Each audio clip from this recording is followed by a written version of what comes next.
and welcome to the Wisdom Speakers and Seekers podcast. My name is Jennifer Regular. I am a soul-centered empowerment coach at Lighting the Path and also the host of this show. This is where I get to bring inspiring messengers from all around the world to share their passion and their mission, how they've come into alignment with that so that they can help uplift humanity and really help us to embody our truth, activate our soul's calling, and help raise the vibration of the planet. Today, I welcome Jake Enns. He is a father to a wonderful son and a life partner to an amazing, wise woman. He and his family live, dream, and laugh on the unceded territories of the Lekwungen-speaking peoples, the Songhees, Esquimalt, and the Wasanich. He is a meditator, a mediator, and a student of metabolic nutritional healing. He empowers individuals to discover the healing and regenerative power of their bodies. After he started eating this way, his own deepest dreams became manifest. He is passionate about the environment and full of hope that we can have meaningful conversations around climate crisis action, Indigenous truth and reconciliation, and other issues that we do face. Jake believes if we focus on our amazingness as humans and seek to find a respectful restoration of relationships with each other and the rest of life, we can renew the future. And he is here today to talk about just that because he knows that what needs doing needs all of us. Welcome, Jake Enns. It is so wonderful to have you here. Thank you for joining us. Thank you, Jennifer. Thank you. This is a wonderful honor and wonderful opportunity to express what's really on my heart. Yeah. Yes, absolutely. And what's possible. And what's possible, exactly. What else is possible? It's something I ask all the time because we are continuing to evolve and to grow and to learn and to discover and decondition and all of the things. What else is possible? So how did this become such a passion of yours, Jake? I've been aware of the environmental crisis for many, many years. When I was just 18, I was carrying around in my pocket the plans to convert a gasoline engine into an electric vehicle. And I thought this was going to be so important. And that dream got pushed away, the plans fell apart, but the seed was there in my heart. Mm-hmm. And seeds grow. I became a mediator through an interesting series of events, starting with needing to resolve conflict in my own life because we all have it, and conflict is actually not a bad thing. Conflict is an opportunity, but how we manage conflict in our society is so harsh and often re-traumatizing. But we have much better ways. There's so many ways now to approach conflict, especially taking from some powerful Indigenous teachers that have shared generously their wisdom. And so I'm really looking forward to employing more and more of those. I've been a mediator, and I've done mediations between gang members. I've done mediations in the communities where there's been a lot of vandalism. I've done all sorts of interesting things like that. And the capacity to move forward is as vast as our amazingness as human beings. Now, can I speak a little bit about that? Yes, please do. The foundation of my hope that we can have a future to renew is really that is grounded in that we're all amazing. We're unarguably amazing. And if we can imagine, dream, and wonder, laugh and cry, and appreciate art, music, and beauty, then we're already amazing. We're already awesome. If we can love family and friends and climb a mountain and enjoy the view, if we can walk along a beach and feel the sand and the wind and smell the salt air, we're already amazing. Mm-hmm. If we can communicate a new idea to someone else, we're already amazing. You know, everybody who's read a book or watched a movie is proving that they're already amazing. If they've had a conversation with somebody, they've already proven that they're amazing. So this is our foundation, and it's a powerful one, powerful and then life-changing. I was a bus driver for many years, and I had this epiphany that I was surrounded by amazing people. Okay. And so I started playing with that I'd already completed my training as a mediator and had done lots of mediations. And I've worked as a counselor. So I was doing in-home crisis counseling for families whose kids were at risk of being taken away because of possible harm. So it was a stressful time doing that. But having all those experiences and then driving a bus, I was suddenly surrounded by a bunch of people who really didn't have anywhere else to be. Okay. And a bunch of people who were going the same direction, at least partway, and I was in control. So what an opportunity to start to explore and have, with hundreds of people a day, explore what is possible in exploring this avenue that we're all amazing, unarguably amazing. So I'd sit there at a bus stop, and I let people get on. I think I'm just a regular bus driver. Then before the bus, I get around and I turn around and face them and says, "Hello, everyone. Did you know that you're amazing? I saw you guys have a conversation. That proves that you're amazing, because if we can imagine, dream, and wonder and talk to each other, we're awesome." And then I said, "Was that fun? Did you enjoy hearing that you're awesome?" And they go, "Yeah, that was great." So then I'd go, "Okay, well, it's even better if you own it for yourself. So I'm going to go 1, 2, 3.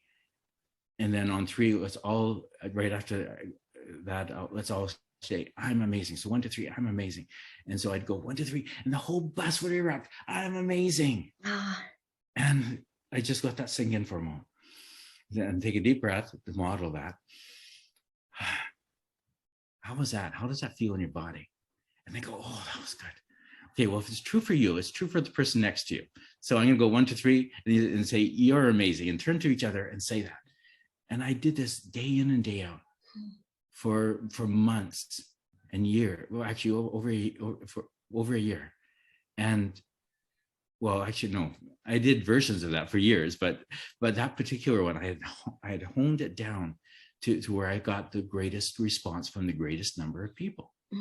And they started realizing that they were amazing. I have Edmonton Transit has letters on file where people chose not to commit suicide because they rode my bus and started to believe that this was true. Wow. So I just kept on doing it and doing it, even though one supervisor of mine was trying to get me shut down. He was saying, "What you're doing, you're supposed to drive the people from point A to point B." I said, I do that, and I do it better than most. And I can also do this. Yes. I had a psychologist on one bus. He said, "What you're doing is so effective." He was a regular passenger, and he just saw people's lives change. His fellow passengers' lives change. One guy that used to get on with a case of beer started getting on with a sketchbook, because I was talking about how, hey, if you can do any kind of art or create any kind of beauty, you're already amazing. No, and that's something to share. So he started bringing a sketchbook and showing me the stuff, and I go, "Wow, that's really cool." A year later, my wife and I, that amazing wise woman that I'm married to, we're on a date, and she was a registered clinical counselor, and she was working at a college at the time. And this college age kid approaches and says, "My life has been changed. It's so." And so she thought, "Oh, this must be somebody. I can't remember who this is, but it must be one of my students." And then he turns to me and says, "What you did on the bus helped me see that my creativity was a gift." And he just graduated on the dean's list in an arts program, a graphic design program.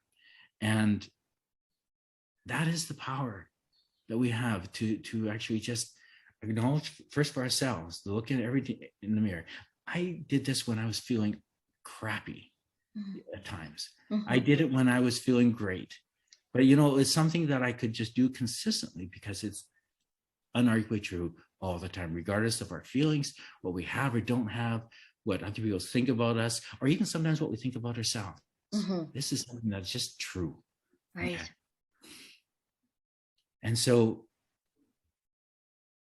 we have the power to do this for each other right now, in this time where we're coming with on the heels of a pandemic, that's still ongoing in many places of the world, including ours.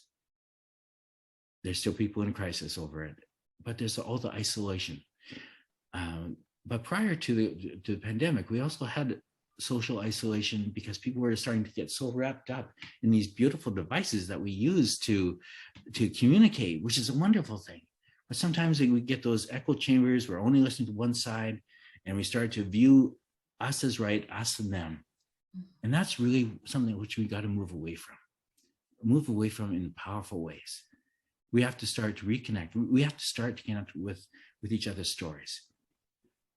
Now, along with that foundation that we're amazing, there's also some hardwired parts of our brain that allow us to access and share that amazingness on a deep personal way. I was a student of linguistics at one point. I've done many things in my long life.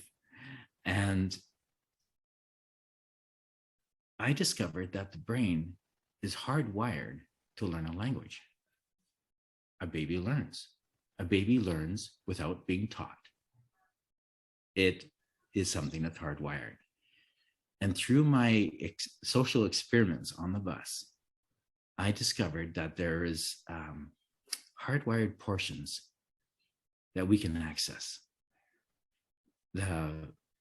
Victor Borgia said, the shortest distance between two people is laughter. Laughter. That caught me. And I love laughter yoga. I practiced it. And I love getting together with my family and playing games and laughing. And I love my son's sense of humor. Oh, my son is funny. He's the funniest guy I know. Okay. And in laughing, our hearts open. Now, I was listening to CBC, an Indigenous program hosted by Rosanna Deerchild called Unreserved. And there was an Indigenous speaker on there who said that they had a saying, and that is, if you're laughing, you're listening. And that is so true. So that's number one. If we laugh together, we are going to come together. That's We're beautiful. going to be able to hear each other. Okay, that's powerful. There's another hardwired one, and this is even more deeply rooted, or as deeply rooted, and intertwined with the first, and that is if we share our stories together. Now, if we share our stories, we actually weave together a strong community. We weave together a strong society. And now we have Facebook and we share our stories, but they are often distant and we're not together. But if we're face to face, revillaging, if we're reconnecting that face to face humanity that we all share, then we are actually able to show the common ground that we have, show our common dreams, and we can celebrate each other's unique voice and perspectives. And we can learn from each other's stories, and people can learn from ours. When that weaving comes together, it's huge in making change in this world, in renewing the future, making that a possibility. Another thing is when we eat together, when we share food, when we are grateful for that food, and we pause and breathe in and go, thankful for the sun, I'm thankful for the soil, and I'm thankful for the hands that put this together. When we just have that simple thought go through our head, all together, and at our table, sometimes play a song to that effect by Lawrence Cole. We give thanks. And that's something you can put in the link. I'll send it to you. It's a beautiful. Sure. Yeah. Sure. Mm-hmm. So when we learn together, and when we eat together, and when we laugh together, share our stories together, we are building a community that can handle the tough conversations I had. Now, because the reality is, it's already probably impossible to hold the risk to warming to 1.5. It's probably, that train has probably left the station, unless we have some vast, quick way of coming together. And the survival of the whole species and the species of all the animals and plants around us should be a superordinate goal, a overarching goal that we can all rally behind. And humans are great at that. That's one of the things that gives me hope, is we're great at responding to a crisis and rallying up and doing everything, pitching in and doing everything we can. And so that gives me hope. What is feasible right now is not that great because there's so much political and economic special interest groups, big companies that have spent millions of dollars of lobbying against the very things that we need to do to save our children's future. And that deeply saddens me, but there's a way around that. That we are fortunate in our country to live in a democracy that we can actually change the leaders to those that will actually get behind what needs doing, and what needs doing needs all of us. So it can't be the typical this party versus this party and adversarial things in the polls. That doesn't work. If we want to have a world for our children, then we need to do something different. And we can, because my dream is to set up a dome, a geodesic dome in a local community, and then have all those things come together: the laughter, the food, the honoring that we're all amazing, and do that for long enough that people have got a sense of community and a sense of trust, because trust grows when needs are met and agreements are kept. Yes. Trust grows when needs are met and agreements are kept. Now, in order for us to trust one another and actually come to a place where we can do something for the future, we need to build that first. In our society, we try to talk first and then throw up our hands because the other side won't listen. That's not the way that we need to go forward. We can actually party together. We can laugh together. We can have fun, music and dance and food and celebration and sharing our stories. And then, only then, in this neutral, beautiful space, can we talk about the things that matter without shifting back into those positions right away. And why a geodesic dome to support that? What is it about the dome? Well, you need to have a new environment to have new thoughts. Mm-hmm. We're creatures of habit, including in our thoughts. And so to go into our typical buildings, especially if they have oppositional walls like most buildings do in our North American society, we have some problems. One, the ceiling's low. We need a vastness because we need vast, beautiful ideas, okay? And a geodesic dome is just like a round table in mediation. Now, I'm a mediator. I've experienced a round table and oppositional tables when people are on other sides of the table. And it doesn't work the same. There is an innate equality when we come around in circle, when we sit in a circle and breathe, listen to music, maybe listen to some drumming. We can actually do things in a powerful way because there's an inherent equality. And so taking this time of in a geodesic dome to build that connection through all the things I've talked about previously, and then come to a place where we can start to really trust one another and we share our deepest dreams and our fears. And we put those things up as something we need to talk about. Then we can say, okay, what's important about that? And really dive deep into what's important about everybody's hopes and fears and dreams. And then we can talk about what really matters instead of these positions. See, imagine with me, okay, here's a line where people have chosen positions. This is the option line. And position A here, climate change is a hoax. So position B, we need to do something about climate change. Okay, so when you now move the option line up and start to talk about what's underneath that, what's important about these two positions, suddenly you have this for the one position of climate change is a hoax, and over here, this that we need to do something. They're both. We can start to talk about what's important, but if you raise that up by diving even deeper into what's important, suddenly you have a superordinate goal again. One, you have a position that can cover everything. The common ground when you dive deep into a mediation. I wish I could draw this diagram out. It's so powerful. Maybe I'll send it to you. But you put it in the links. The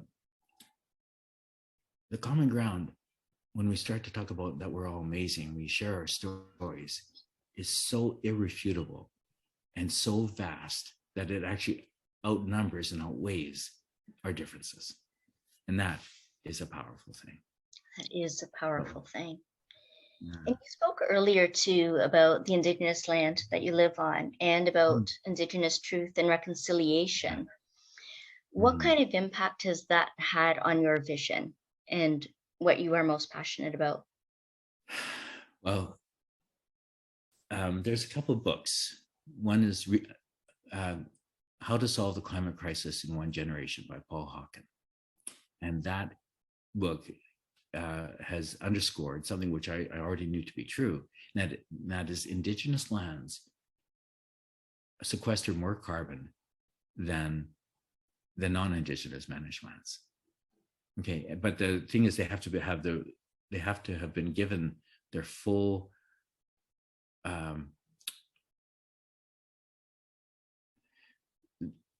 their rights to manage their land have got to be honored.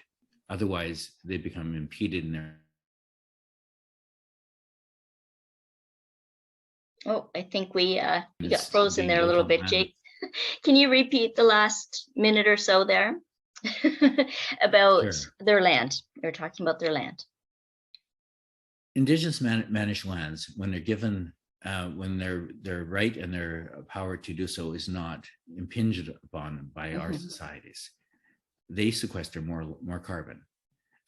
There is a powerful teachings on how to be part of the land, part of the web of life, and to honor and be a keystone species where we impact it to leave it for good, to not to do harm, but to do more good. When you look at it from generations and generations, that we are not the owners, but we are just here to be part of life, and to think what are the implications down the road for 7 generations, then it becomes very powerful. And so that's where we need to have a deep discussion on Indigenous truth and reconciliation along with climate change, because they are hand in hand and often caused by the same thing, and that's colonization. So we need, which it views things as a resource to be harvested and taken, rather than we are just part of the web of life, and how do we fit in? You know, how can we heal our relationships with each other and with the land? How can we really look at each decision and say, which decision brings more life, which honors life? It becomes very clear if you take the time to look at it in those lenses. And so renewing the future society is, we're looking for either an Indigenous partner or Indigenous co-director to be a part of this, because I can't see it working without them, without their wisdom, without their presence. And that's just the right thing to do, you know. So they need to be part of your dream team. Oh, absolutely. Yes, to build the dream, to make the dream manifest, and that's right, to create and renew the future. Because a lot of people are talking about, you know, the damage that's being done and how we can what can we do to do less damage or make up for the damage. But you're talking about actually renewing the future, for the future. So speak a little bit more about how we do that. Yes, you've been talking about connection and having more effective leaders that support growth and life and help to reawaken that wonder of life, and to touch that magnificence, and to really stand in your truth. And What can like the average layperson, for example, do to support that dream and that goal and that vision? Well, you can be part of renewing the future everywhere you are, okay? Because we can all seek to understand and reconnect with the Indigenous people around us, and to honor their culture, honor their ways. Mm. It's important to learn. Like there's this place near us that's called Mount Doug, but it's actually called Pecals. Right. And that's my preferred way of addressing it now. It'll sometimes slip out Mount Doug. Oh no, I mean Pecals, because that's what it originally was. Mm-hmm. And there's an inherent honoring that we need to do of these lands and of our part in the web of life. Like mountains have much to teach us. Oh yes. Yeah. They can see things that we don't. Do you know how they see? How do they see? They peek. Good one. But yes, they do. They do. So laughter. Yes, laughter. Fun is so powerful. And the best medicine right there. Mm-hmm. And it goes deep into that. So if we seek to look at our life and say, what areas of my life are hard on life and which are supporting life? Mm-hmm. And then start to really look at ourselves and go, well, for example, when I was driving, when my son around, when trying to put him to sleep when he was an infant, it grieved me that I was driving around a gas car. I would hurt my heart, and I had to do something. So when we had an opportunity, now with a Nissan Leaf, when it came out, I went, this vehicle is cheap enough, and it will. That 20-year-old plan of those plans that fell apart in my pocket to drive an electric car, that dream was always there. The seed was always there, and so we went and looked for one and found one. And do you know that car has paid for itself in what we saved in gas and maintenance? Wow.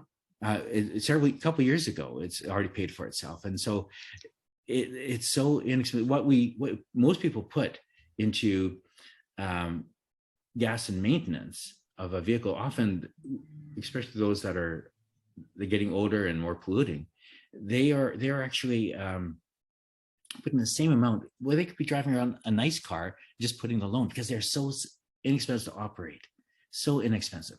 We've got 269,000 kilometers on our electric car right now, and the previous car had a 2-liter engine.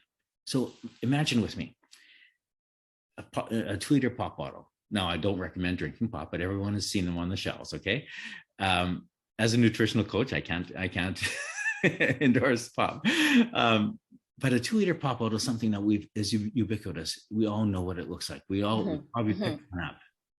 Okay, so a 2-liter engine at 1,000 RPM means 1,000 of those 2-liter pop bottles popping out of our gas tank. I mean, out of our exhaust pipe every minute. 1,000 of those 2-liter bottles are coming out every minute.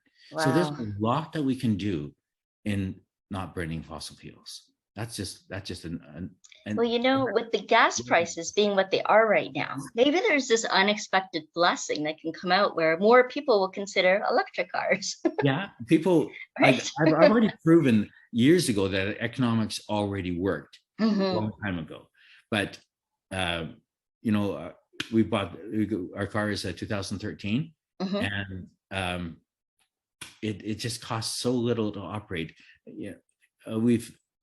We've put in about just under $3,000 of repairs into this thing, and we've got 265,000 kilometers on it. Wow. So, I mean, the maintenance is super low. Yeah. I could go on, but I don't want to get sidetracked on. I can talk about but look it up, people.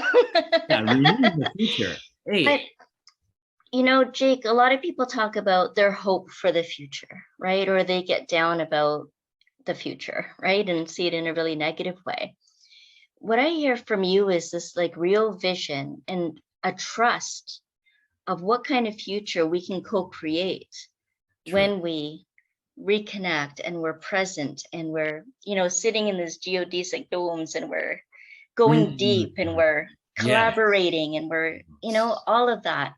There's a real trust in that outcome. So let's say, several years from now, maybe even sooner, what do you really see for the future? How does that look? Help us envision that.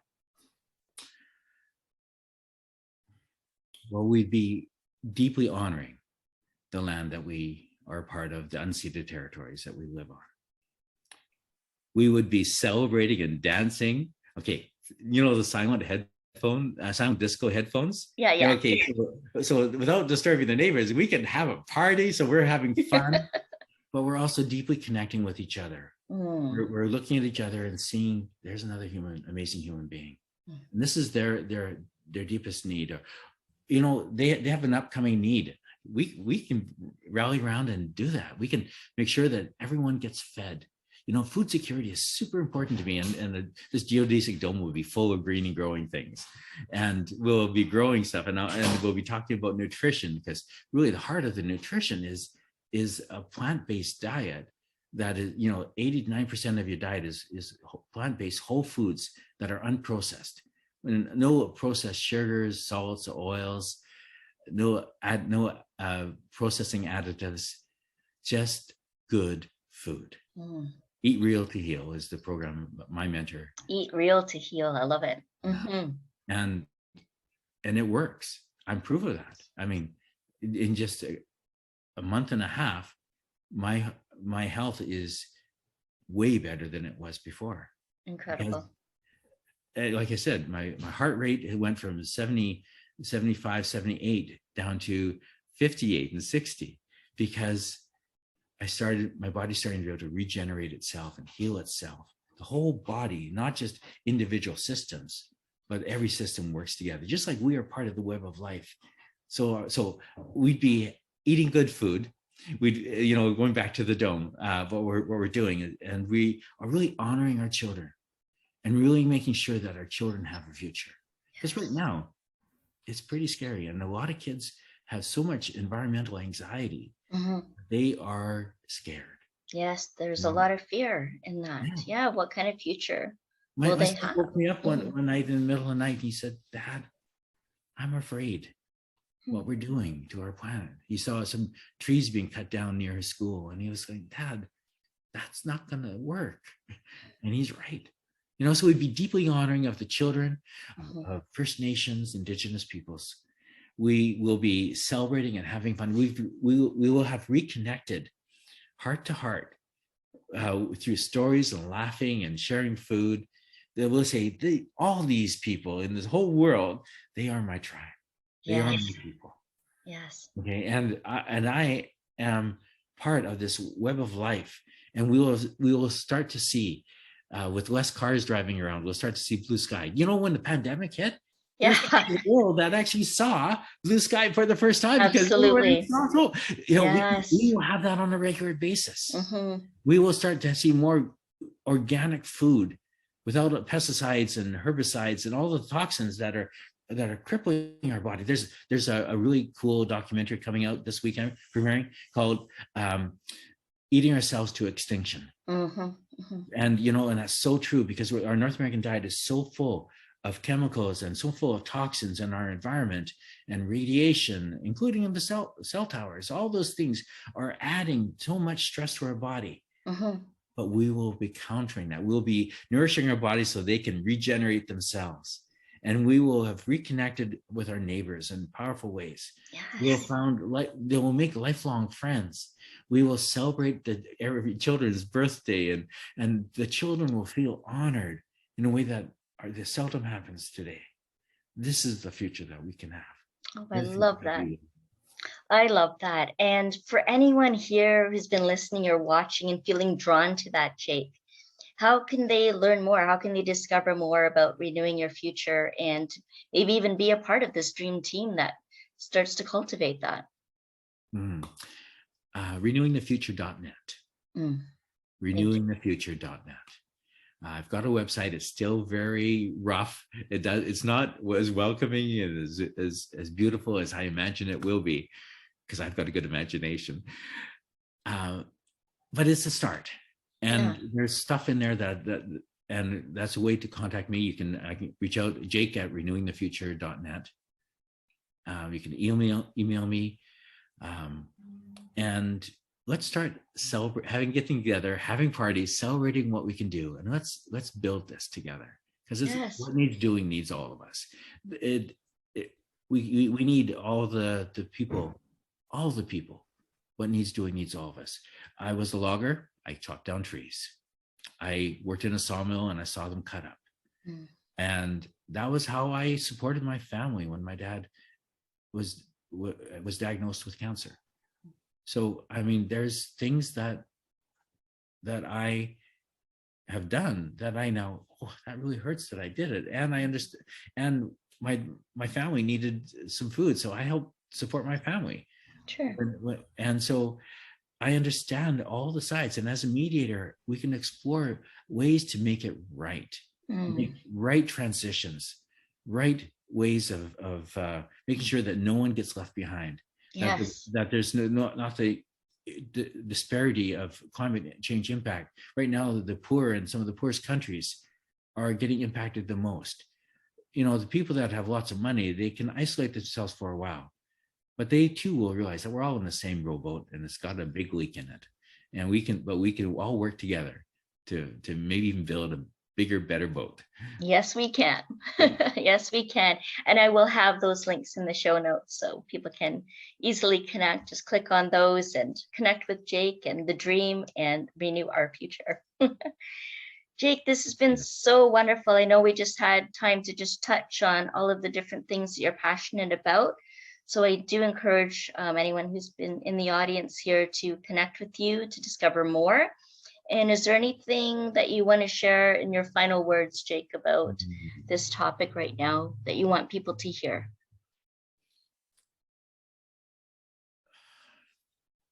You're powerful. You're amazing. And if we start there, we can do anything as a society. Just with who you are, you can change everything around you that is under your control. And that is going to just cause everyone else around you to sit up and take notice. But you've got to know that the hope has to be honest and true. The hope for the future, it can't be just this pie in the sky, but it's got to be based in reality. But that reality is something that we create.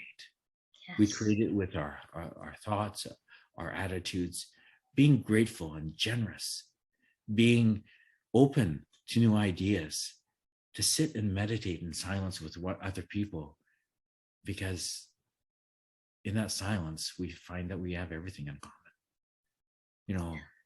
So let the silence be and listening be strong, and let our words be from our heart, and we can really renew the future together.